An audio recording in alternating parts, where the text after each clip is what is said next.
بسم الله الرحمن الرحيم. الحمد لله رب العالمين حمدا كثيرا طيبا مباركا فيه كما يحب ربنا ويرضى، وأشهد أن لا إله إلا الله وحده لا شريك له،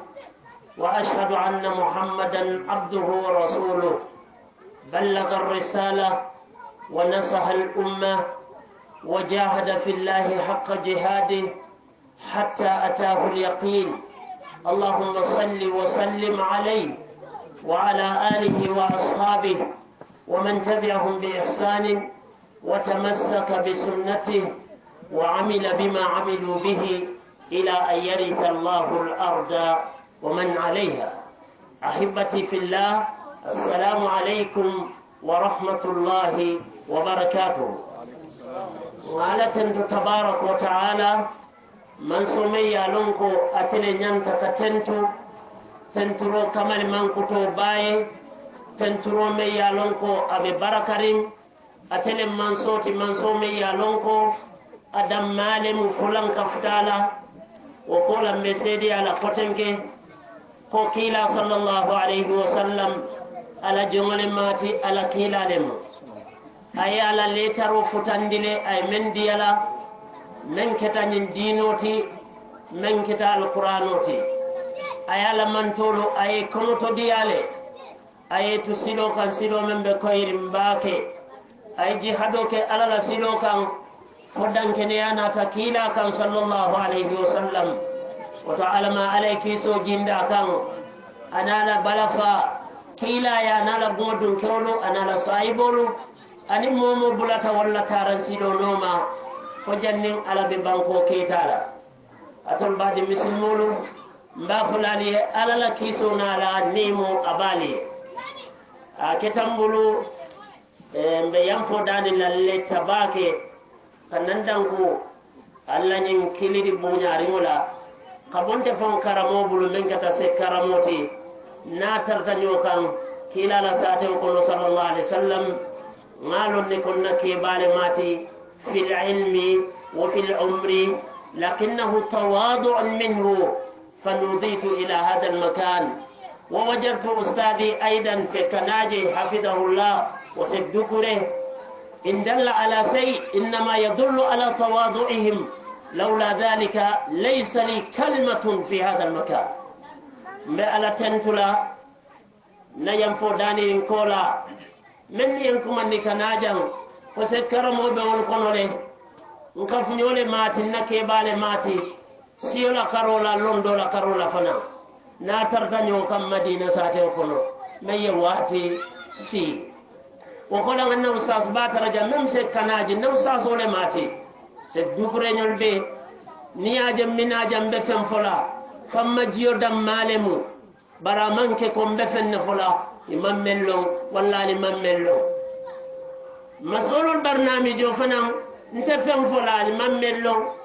كما كتب خنافو برمسلم الخنالي كنيو أكل بلندي على لا دينورا نمفن فتيت مالون alonko itella londo man futa je bara man ke kutamati hilala hijran insantema 1443 wala kanadu wala ndurta wala kono 42 fembo ka fodino kono mem kutamati foni te konte malo oto mina men fola jang abunda kumata bake andu ka abunda ma molu man kan fade fadlul ilm londo la fi samanteya ibika ma mol man kanfa tatu bika ma imam ba ma nyulma ibika ma imam fa ma nyulma ibika ma imam barin kolma ibika ma imam kotol nim barin wolma tatu nim men man kara wakaje ko ben telelaja oto londo ku mata bake bunda men ya tombo ya di purka di ya mala abunda man ke fenti men sono yata londo atemu fenneti feŋo meŋ ye a loŋ ko alla ye ate le kummayandi feŋolu bee ti londo atemu feŋo le ti feŋo meŋ ye a loŋ alla ye ate le kummayandi feŋolu bee ti do be sa fo no ko bari ko do le kummata londo ti nsafa hani hakkilo man ndi ya baake ni aje kodo kadida londo la dida jeyi londo ni kodo jumala kumayata londo katu londo le yatinna nyimu baylo dedano londo le yatinna kodo la wazno adedano ta munel be keno la bala oto londo le folo sabanta galli ba fula ko na bul ko wal bina oto momo nyanta niyo soto late londo to le sakon kadiyamu londo menna wala ilmu shar'i ilmu alkitab wa sunnah wala mu alatalla la londo me yalon ay hadamadi wal deda wala kamma wala mu alala kitabo anin kila la sunna sallallahu alaihi wasallam ni tamawol imal londo soto walto ajube den naso be balade muslimo me yalon alala kitiola amelon afana salon de tonya naso babala me yalon awara tabake wota nyantale aya fankala mutawo naso lula ay bondi afambala أيها الإخوة أتوا بعد المسلمون لو نظرنا إلى فضل العلم وأهله لوجدنا فيه آيات كثيرة وأحاديث كثيرة نينا لندولا في سمنتيا ناجوبي مباتركو على القرآن آية جمابال ولا بسيار كاللندولا كما يافو أن كلا صلى الله عليه وسلم على حديث الجمابا من كاللندو لكم ما يفو وتلندو كم ما يتباكي نمبر لندو لجان بعلم الكتاب والسنة على يفو تبارك وتعالى أكو هل يستوي الذين يعلمون والذين لا يعلمون إنما يتذكر أولو الألباب على تبارك وتعالى ako fo moolu be kañanñoya la le baŋ moolu men ni yaate ala loŋ aniŋ men numaalo jaabiro mu menti wala mu la yastawu ite kañanno la ala tallaya men ni ya loŋ aniŋ men numaa loŋ ite kañanno la kaatu ala subhanahu wa ta'ala aye lonnaalu aye wallelu fisamanteyandi tatambi feŋolu beete lonna jumaalu العاملون بعلمهم الموثوقون بعقيدتهم واستقامتهم ولم لنالتي من كبارة إلى كما كانوا من كبارة إكيكو ولا من يالو بلورن كلا لهديكم صلى الله عليه وسلم كاتوكو لندو أسياتا نيامو نيام نامن ترى اللورن كلا لسيلوكم أمن ترى اللورن بارو كم فقا فدرنكو لندولمو أنا فاق دويا ألا تبارك وتعالى أيضا يرفع الله الذين آمنوا منكم والذين أوتوا العلم درجات ألا تبارك وتعالى أتلم من صومي يا لونكو أكمل تكندي كبولي ماني يا مولكو إذا مال من يالو بيلي ماني أتاتي ألما modo la kawali cikandi kono men yalo walle londo soto katambi doluti doli men ya londo soto ala talla ke cikandi subhanahu wa ta'ala ke samba santo ke fisamante yandi doluti doli men yalo wal mal londolo wato nin ala talla ya fo subhanahu wa ta'ala anin ala talla ya sede yandi roke kayitandi ko ate ala abe seedeyarinne ala malaikol be seedeyarinne kaate ala mansa kilinneti wo koola anin lonnalu ɓe dankeneyarin ko ala mo kilinne woɓe ka me yitandi woɓe ka yitandi londola fisamanteya min ahammiyatihi da al anbiya bil ilm abala fisamanteya kono annabiyo molu ya ala talla kumandi puraye so londola ko alay men fo kiilaye sallallahu alayhi wa sallam ama fo kiilaye ko i mario dani a yelafa fenna duniya kono bala kayenne ko wa qul rabbi zidni ilma afo mario lafa londola men mo londoti kitabo londo anin kiilala londo sallallahu alayhi wa sallam men ketala sunnoti faidan woto ñimi ñanta ñininnale ka long isaje ko imari seke moti men yalo yebulanin fi samante ya bal kono ko ala talla subhanahu wa ta'ala afama ya bankenya ali annabi mollonne ala ye tolle fi samante andi dafe mon beti barwobe nyango nyang aka londo aka kumo foye bari ala subhanahu wa ta'ala ala annabi mo sotota annabi mo me ya lonko ala la annabi mo le mati abe mo balu lolu kono ala talla mennu fi sandi dafe mon beti ayaya mari pura bula jonganoma men manke annabi moti pura ya londe wala Musa alayhi salatu wassalam ala subhanahu wa ta'ala aka Musa diyamun dola anan Jibril bika dunga na tema na sula tala diyamolu doluda bar wobe nyawo nyang ala Musa ya mari aka bula jonganoma jongame ya lonko Musa le fi samante ya tati kata manke annabi moti mun kammala alay londo diyala londo men amantara Musa bulu purasa londe woto be ka meyitandi aka londo la kummaya aka wala yitande idan solvadi misilmolu nyanta bulala londo noma ka nyini isaje ko mfanansi bula nyim fi samante yakono ala la kila nyim fa sallallahu alaihi wasallam ako momo ye silo muta silo me ya lonko abe nyinindiro la je ala talla la dunyo abe ala la dunyo abe wala nyinin kan nyin silo kan wala mu londo ala tallaye sono yandiro ka enne arjana silo yarani mobe londo nyinin kan ilmu shar'i ilmu alkitab wa sunna mole mati meye pare abe lorin silo kan silo men ka samba kata arjana amanna dangoto kila ko sallallahu alaihi wasallam wa innal malaikata la tadau ajnihataha ako malaikolu ike kampangolu ike landile jumaye wala mu londi nyinin naye malaikolu ye kampang sato ala ye deda kampangol la men yalo siyata ala ko mathna wa thulatha wa ruba yazidu fil khalqi ma yasha ala ko ay malaikolu deda uli ajnihati wala mu kampantielo men yalo katile inila o kampangolu ala gabol kono fula wala men siyata o tinani wala men tata foka tambiwa malaikol be kerim men yalo kampango siyata bake ko kila Jibril wasunya nyamen akongaje kabrayan samba kata al isra wal mi'raj nafutata la dinkirato abuka tambi damenna Jibril yele matakana la malaika ya nyama ngaje wala hu 600 jana ngaje kampan keme woro a wole ba nabina duniya kuna buka odullo katu wote kunna ejina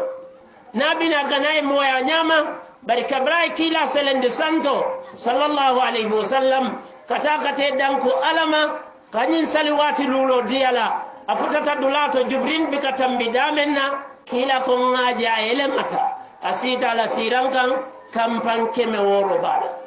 woto alay malaikol dedale malaikol men ya lonko kampangol le bela ala la kila ko sallallahu alaihi wasallam nim malaikol ke lanin kampango ika landi moye wala mu londi nyininna dindi mo membe ala la kitabo londo nyinin kan walla ke ba membe kitabo londo nyinin kan ali alol londi nyido man na dindi yala de dole sabonde ke ba yata kila sallallahu alaihi wasallam karama bina kan wato menna ayatara na la muso ana diwo sallallahu alaihi wasallam afutu da be sanji mo wannilu qur'ano be jila kan sanji tanna to ayatara futu tale amanke dindinde ala ya mari karamda ala sahabal tubi ta sanji taworo dole sanji tallulu inata muruka alqur'ano karam oto ni te siyo manfuda oto fote manjanna karanna ba inyanta karanna le isaje salon alqiyamal mo nyin alqur'ano ala be mo be report ala la kila be mo be report la abafula ya rab inna qaumi ittakhadhu hadha alqur'ana mahjura ala namantolu yenya alqur'ano ya inyaka salale imakara billahi alaykum ninga korosi momen ka alqur'ano karano muslimol kono ani membe ka karano muslimole mate membe ka karano wala siyata fo man ke muslimoti bar mun ne be ka karano imakara fo man janna karana ala ko innahu la dhikrun laka wa liqaumika wa sawfa tusalun ni alqur'ano ite kila wala mula sarfoti wala mula wirkinteyati atele mula bunyati atele mula kototarangoti anila mantolu ate bayila mbale nyinin kala alqiyamah say nimbe mal qur'ano karam abe kawa ku yala nyim malaikolu ke kam fangol ta ka landi moye meyalon akanyin alqur'ano abe wala londo nyinin kam li talibil ilm meyalon abe alala londo abe wala nyinin kam asalon alala fta munela asalon alaman lafi munela alala fta menna molo buka amanke men kadiya moliye wala kadiya alay hani alale molde da ay fengolandi men diyata te molu be so wala men man so ikana bara bar ala ya fo wala nya ibe olon na nyamen wala mutni ataraye alala kitabo karam ibalon ibatara mo jama ba ikakuodoke wonin alala dino manke kilim wala tinna dino bugana mira kuwala ngaje ko nimbe sila janke balle nyantana la nyato wala dindi wal yata koma nyimu dunia kuwala bar alabatu ko ibuka mira wato ala ya landi nyaman akana wala nya wala tinna ali bin abi talib كرم الله وجهه أقول لو كان الدين بالرأي أقول نايا ترى نقول دينه مميرا كولتي لكان مس الخف تحته أولى من فوقه أقول نايا ترى ميرا كولمو سمتو من نيادو نسالجيو إبا متكيف تتاما نيبا موسي لكا كم موسي ako nin dino mu miro lati ako dennun tanga mira nyamen nyanta du male fita katu wala kalo banko ako baranga kilaje sallallahu alaihi wasallam aka samato santo aka wala mosi abuka du mata anda ya tara santo abuka lo banko bari dino na ta nyamen aka ta wala nya wala tinna dino abuka na mulla mira ko wala barakanale ala ya landi nyamen anala kila sallallahu alayhi wa alihi wa sallam nyim malaikol ke kampang landi nyin dinni wal ben aliye jeten somanda ni wulita ikana karam borto ibe dunyarima fengole be men ke kam ibe ala danile julbe kafaro ibe fammajile tatu ko be alala kitabo be wala londo nyinin kam alala kila ya fokotenge ako wa innal alima la yastaghfir lahu man fi samawati wal ard hatta al hitan fil bahr kila ko sallallahu alayhi wa sallam lonna fengo be ka junbe kafaro danaye mennu be sango santo ani mennu be banku fata wororo kono ako hani nyewol mennu be ba kono ibeka ala dani ika junbe kafaro dani nyillon naye meyalon abe londo nyinin kan walla meyalon ayasoto abe molu londindi kanla wa momenti wa mufisamante yaleti meyala warata ala la kila ko sallallahu alaihi wasallam ako bar hani nyawlo mennu katara bakono ni e muteke domo wolu beka ala dani lonnaye anin londi nyinin naye julbe kafaro ibe sirin ila bunga kono malaikol bafula alay nyewol bafula alay mennu be sango sando bafula allahumma ighfir lahu allahumma arhamhu mario ala kafaro kay mario ala nemo kay wobe la jumale wala mulondo fulan nyanga ka ke mo fanaye mo men salidiyo katwala kama jaa fi hadithin sahih kila ko sallallahu alaihi wasallam momo salijiyo bala femman finti akono kono men ka salijiyo tinya malaikol katara duwala fo janna la salijiyo be tinya wala nanunto alifalu salafu salih ibaka song ya dunjon ko ngale man salijiyo ibe dawoda salijiyo katarila nin salijiyo be mola wati o wati malaikol katara duwala fo janna la salijiyo be tinya nuhafidu ala hada wala nakila tartanu sallallahu alaihi wasallam aka salijiyo tanka bar hanana mbama nyolo ala dimba la niye nyoje aka wuli aka ta salijiyo muta yela sai tatu wasalijiyo fembika tinya fonin amari murunta dimba ya kan kotenke kurunyin kam malaikor la dunyo ayasako lakari kana lakum fi rasulillah uswatun hasana ni lafta malaikol kadunbe kafaro dani wati ya wati ite mantara karannal kono ibe dawoda salijiyo e tarela ibe dawoda salijiyo e tarela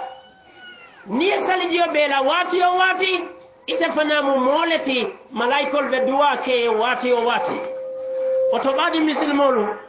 ni lafta yew fi samante yasoko saynin salijiyo be karannala malaikol be duwa laye saliji tala fana be duwa laye nin saliji bale be duwa laye sinya fula katu ko saliji musababoleti menke duwandaye andu londo fana musababoleti menke duwandaye kila bafala sallallahu alayhi wasallam aqwa fadli alalimi ala alabid ka fadli alqamar ala sa'ir alkawakib kila ko sallallahu alayhi wasallam lonna la fisamanteya ala batulati memman londo soto ama fo londin tawde ako menka ala batu baake baraman londo soto meyalon ate londo soto ala fisamanteya woti akabe to nin karo bota aka fisamanteya lololo tinyamen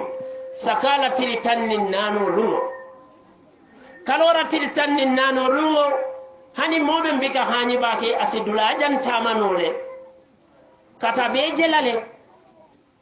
nin kammala karo e duniya fanundi ñamen aɓe o dinkiramen to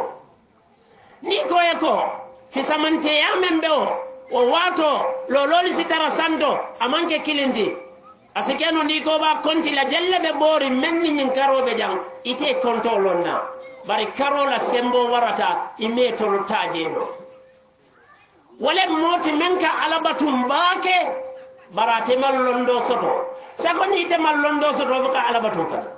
mo buka ite ni lonna tafo watabe kala kawa koti nimmo mallondo soto amadi mo fana duma e londo soto nyin karam ba felali bulu jam ustadol be jam la basa bihim oto momo yalo ite mal qur'ano karanno dingo be bulu adunda ya karam ila baluwo abe alale bulu alale kamo balundi walantina kafirol kabira alabe diyam la baluwo la keola ay ayo nati fo sinya fula wala sinya saba akafu nahnu narzuqukum wa iyyahum ayo dota nata ko nahnu narzuquhum wa iyyakum akonde alale kali harjanin al dingol lonnal ko nin ala danta jay safunda harjewo alaka wala tala nin dingol tema alay ayo nati kotanke akon tele ka wadingol harje anatol oto mola harjewo o manke nyinti ko naye alala dino karam ate man manyam balula janni mo ka wulu duniya kono ala ya la balu sumanne aya deda apareta bala kama jaa fi hadithin alladhi rawahu imam muslim fi kitabihi إن الله كتب الأرزاق قبل أن يخلق السماوات والأرض 50,000 عام على لكي لا يفو صلى الله عليه وسلم إمام مسلم يبن في على كتابه قلو أقول على لكي لا كو على يمول لخرجو تلا أي بيددا جنة كم سوان بانكو ددا سنجي ويلي تلو janni ala ka samani bankode da sanji wilita lulu ala ye bandi momo be wulula duniya ala harjewa ya be tala woto la fe membe talari wo manyam idawla ka fo ko ninga ala karam ntete balunola ibe balula le katun ala le deda tumala men na tumbol be banko kono be kafa e ka balu jumali ke harjende ala subhanahu wa ta'ala faidan lonna la fi zamante ya lombaloti menka ala talla batum bake abeko karola fi zamante ya lololuti alnyaye jenyame anata kila la hadiso to sallallahu alaihi wasallam ako kendindolen ay motan kononto nin kononto fa motan kononto anin kononto wonte mo chakanete kabra ya wofa anata nimisa kabe tubila lombali ya jube alabatunna ba bara manke lonna kabra kabe tubila ikaye tawo monyidinka me yalon alabatunna balemu bara man londo soto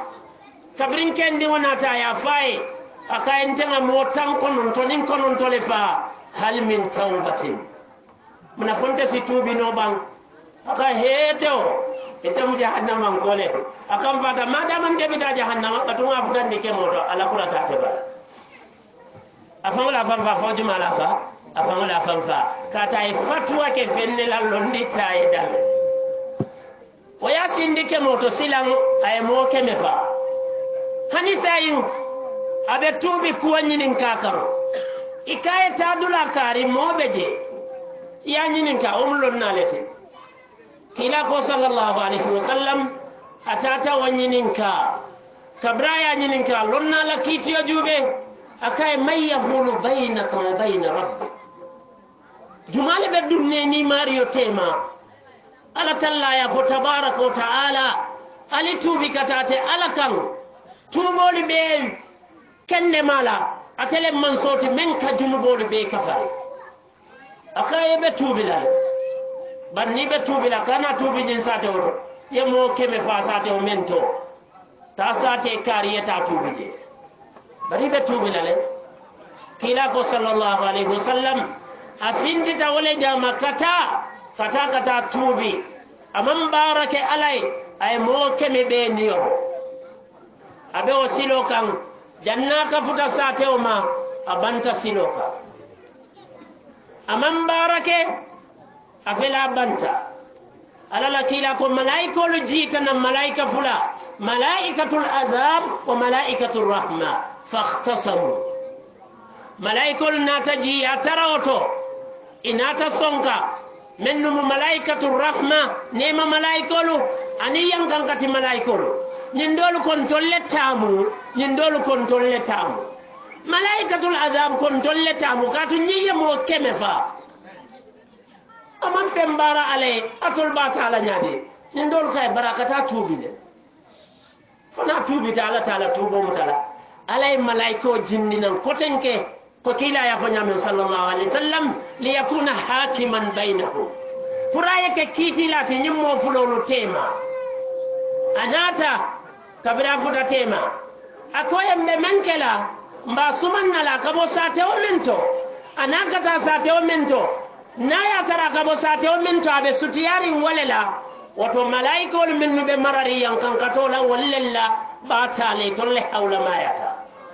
bannakata tubi sate o mento asutiyata waleto malaikatur rahma walle batala kila fa ya tara kata sate o mento addasata jela sibira kilin wallanto atambita la sibira kilin malaikatur rahma iyata kabringa kiti teme family yaje kwa kata damen to tubola asutiyata wala la dina kabo damen wa malaikolu nata ata mennu munema malaikolu ti ya samba ya topato konyanta mo topato la nyambe ya keonya mune atinna wakenota alayl londo wala na londo kuma tabake akamobu nyandi moome yalon abe doyari asimo kummayandi moome yala man kummaya ko Umar radiyallahu anhu kabri Abubakar banta Umar lem khalifa fulan jangti Umar radiyallahu anhu ayala wali ay mentu fi Makka mem marata makan kolula anata finti abe tamaka ani Umar benta Umar ya nyininka ikabo Makka ya jumal lesu Makka ka tuta membe marari de ka finti akay nga mole tuje meyalon ila koman ko dole mati wala mula jonkundan ko dole mati Umar kay munantinna ya jongo marandi molula akay ko innahu aliman bi kitabillah wa sunnati rasulih wal fara'id akay ko ngani jongo menke kunna nyimulon naleti alala kitabo aya tankale aya nole ayete kila la sunno faham ay keta kunya aya tanka aya no Umar ya taswib akaye ko ila tombondiro ke kuta yemu ke molu kunna meye londo soto wala na nyatonga ya buka fo londo ko de ni mal londo soto be molu nyato ngay boka finto walla al a'immal jube al mamul jube yalo man londo soto mfamale mo al mamota botaje kabiri wo botaje do ko tenga nate ya diatela ate mankaran akabata bake nyin kammala abe lorim palaso mento way londo le kane woto londo kummayata bakele Musa kalamuta kila ko sallallahu alaihi wasallam innal ulama warathatul anbiya lonnalle mo annabi molu ketalaluto nyim fango kanyanta londo la kummayati de ikoye annabi molu mennu ke keta walle molu ti mennu yela karamu mennu ye alala dino karam walle ka annabi molu keta kato annabi molu imike keta kodida annabi molu innal anbiya lam yuwarrithu dinaran wala dirhaman ima annabi molu keta kodila me yalonko wala mu dinar kodoti wala memu dirham kodoti ime keta fenna bari ye keta menna wala mu londoti ko kila banke nyame sallallahu alaihi wasallam ako momo ye londo soto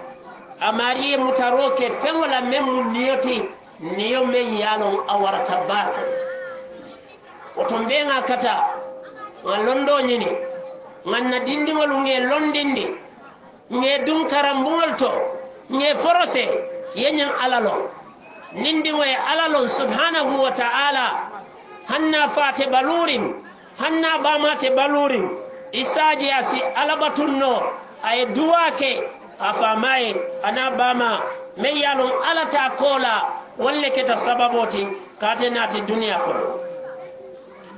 abe londola kumma ya kono kila ya fu sallallahu alaihi wasallam ako la hasada illa fitnati ako kamo hasidiya aman soto na manke hasidiya fulati lonnar kafo al-ghibta kila ko hasidiya fulade wo beteyatale ako folo wale mumoti me ya lonko ala e nafulo di mola ala nafulo men ayadiela akala nafulo ta akada pansi ala la dunyoka ala la silokan akala nafulo da pansi je akoni mode mosi wakili ya nole ifana yafo nin ala en so nafulo la kaye kari so nafulo la nyamen dennum fanam be barala ko nyinka bara nyame bari mak imangin hasidiya ke ko memba te bulu zawalin ne mo memba te bulu ay babulu way nete kam walla libe ko ko hasidiya betiyata wala nani mo man dondo soto hani kanna fulo fanga infaqu aka kole ya bulu le wato do asabali dulado to ayatara wala kayra mayata kila ba fulo sallallahu alaihi wasallam akonna fulolu be sadalu be kayrama wala musadati kewaye menke ala dimbaya sadalu be kayrama membarajo warata beti kewaye menke ala dimbaya wala ma fawla musoti kila ko dirhamun moye dalaso bondi aya diya fawla musola moye dalaso bondi aya di sada danilala moye dalaso bondi aya bondi alala silo kan kila ko men warata barajo ti abeya alaya ay mencika ya di afawla musola ke jelle be keri mennu kela musolu bali ani da panso fawla imalo wo fana mu alabatore muso jelle be keri ala ta kola ifawon leke fandomori baba nyolle asitare bulfan ya bali madiya ayatara ko na ya di wala wo ma ya alabatole timbe ala warata ala la kila e men banke sallallahu alaihi wasallam kata ko e men bondi jihado kan ani ye men bondi sadada ni lala kila ko men fi sata beti ye men di fawla muso kila le nyim sallallahu alaihi wasallam oto nimmo yo karam ayalo oto men kela dimba yalu bali e manyande balida kila ko khairukum li ahli wa ana khairukum li ahli ali be mo beto ali be mo kendo wala moti men ka bete ala dimba yayi wala mana muso nin kilim babul ala muso nin jama babul ala muso wala munani kebe katambi musunani la ikamo ikafo mo kari futata pala soto musululu babul musululu mutulu wala tekila la sariyo ni futata nani ke nyalo sinkumba kay bika doju ite futata bire ko dandulale ala la kila la sariyo sallallahu alaihi wasallam mo man pala so soto muslime ya dino kono men nyanta tambila musunani yin kila la sariyo sallallahu alaihi wa alihi wasallam oto ni moy londo soto abaje la ka infako ke ala dimbaya ya rafa won fana mo ala batoleti abe wala kono ko dimbaya ni momo men no bulata wolu be no oto kammala isaje asi ala talla batun subhanahu wa ta'ala ayatarako abe nafarola ala la siloka bar ala la kila fo sallallahu alaihi wasallam ako hani mo nabe domoro me yalon ay nyine kamuje li yataqawwa bihi li ibadati llah fa huwa ibada abala kino domoka nyine malanga niyata manke nyinti kono fa damma bar nyine mu purasi bambanno ay alabatu ako ala domoro may alabatu oto badi misilmolu londo kum mayata fayatinna kila ko mote mo hasidi ala namanke hasidiya fulati walem foloti mo meye nafulo soto akala nafulo bondi ala la siloka woto nafulo nyanta bondi la ala la siloka silo me yala be diari alay komen ko karam wol be nyaama to nyaanyin karam wol jube e fana nyanta naysila ko bumol be naysiri nyaamen ala la bumol le ni men dunde je ya dunde ala le kamma tabaraka wa taala lungalu molu karanta je abarajo be tarandila hanni man tara balu ibe kaburo ko isaje nemo e futema nemo dum abuga futano mo may ma bara anda barolu sono yata men si futano ayatara kodi jama man bondi isi nemo soto hannin ayatara iman tara balu ni e fen bondi ala la silo kan moɓe karam mota fafata ala ta kole tele ka ala karam mojo yake ala kamma hana wulula malum fam men kajo ikane ka fo ustaz ka fo ni dingo ay karam mojo le dole ka ala karam mojo dumale mu itele moti iba tarre la kaburo kono lunga menna ibe fala ali yalon sa isa ya dabe diare hani ma nyini sa soko sakoni yani woto pare ye fenkeje jandi ba fule bitaje karambol manyan ken sayara nunnel katinna alala nemo kana malaikol katara ala tallabulu somanda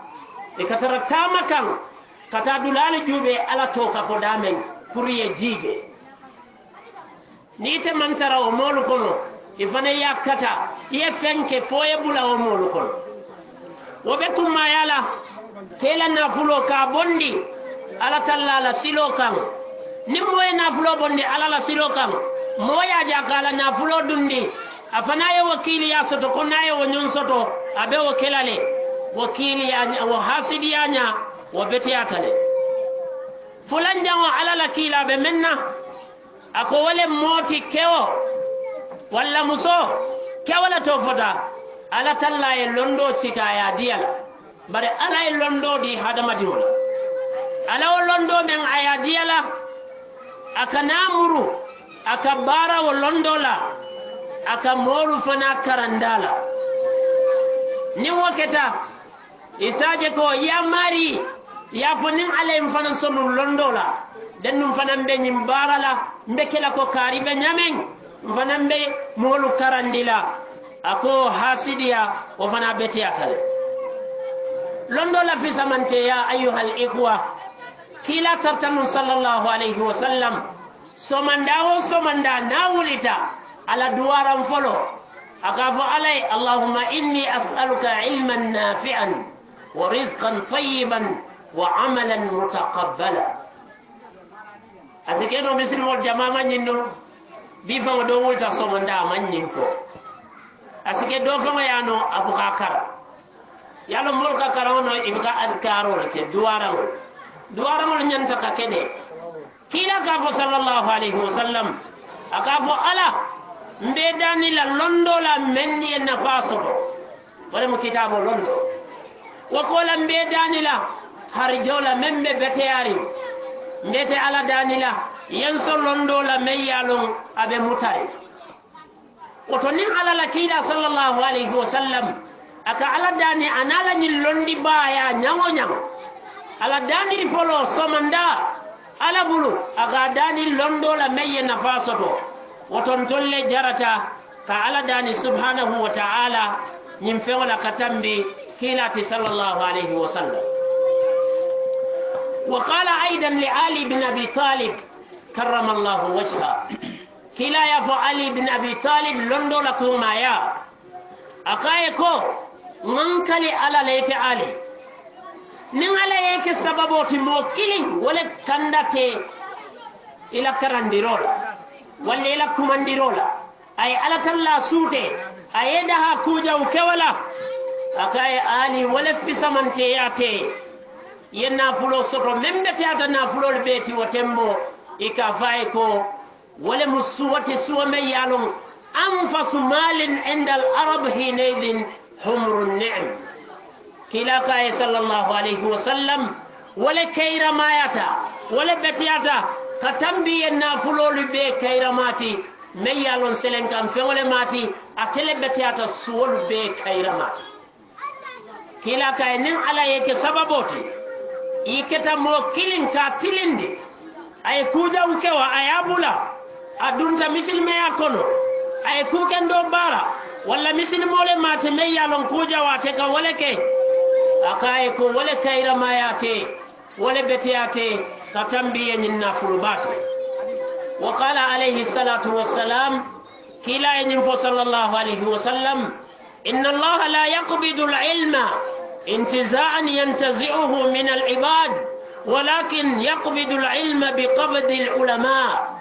حتى إذا لم يبق عالما اتخذ الناس رؤوسا جهالا فسئلوا فأفتوا بغير علم فضلوا وأضلوا كلا يا صلى الله عليه وسلم أكونين على تلا لفتني اللندو كيتالا كاللندو تا دنيا كنو abuka londo bondi molu sondo mo kono mennu mala jongolti baraka muneke akala lonnalu akawallelu fa ala la lonnalu alqur'ano londo be mennu bulu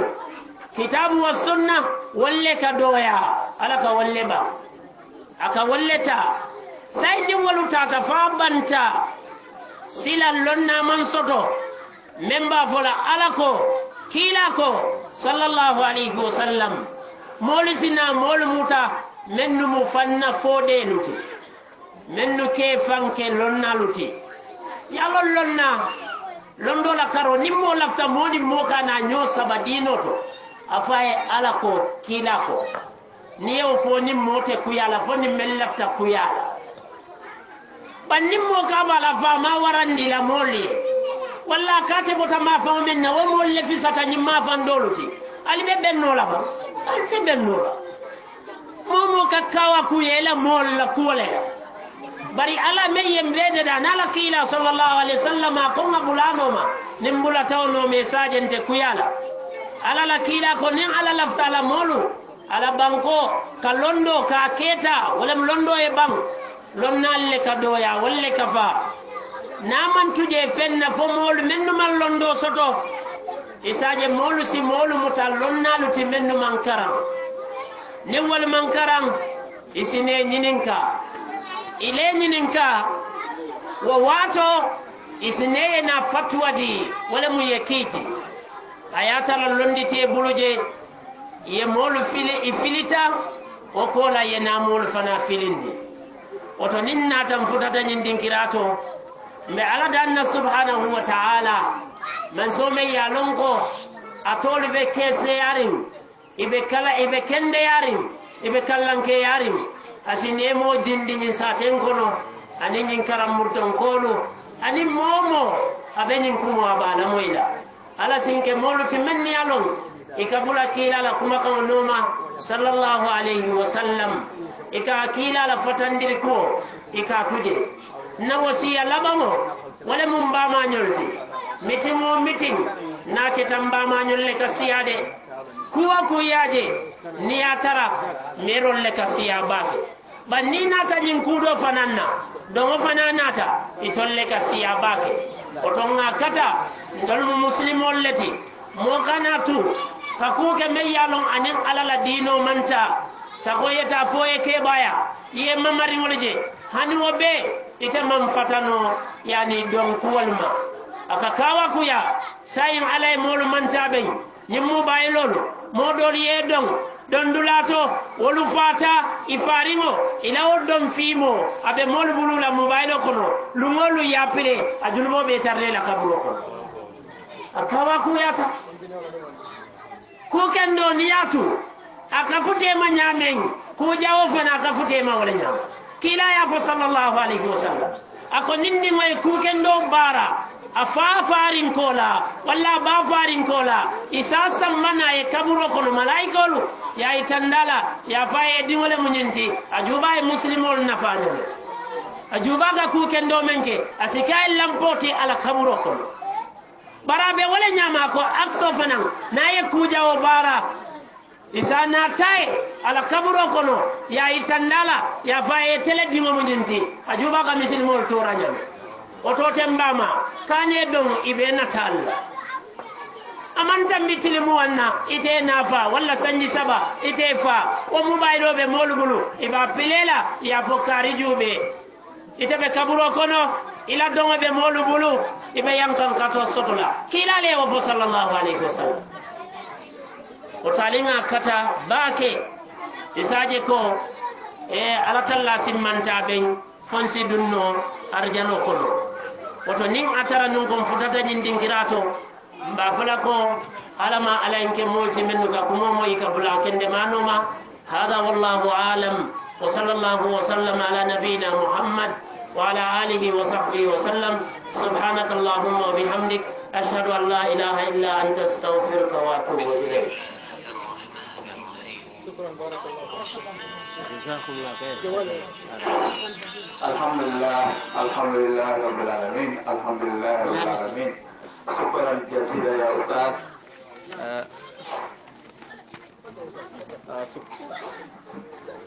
شكرا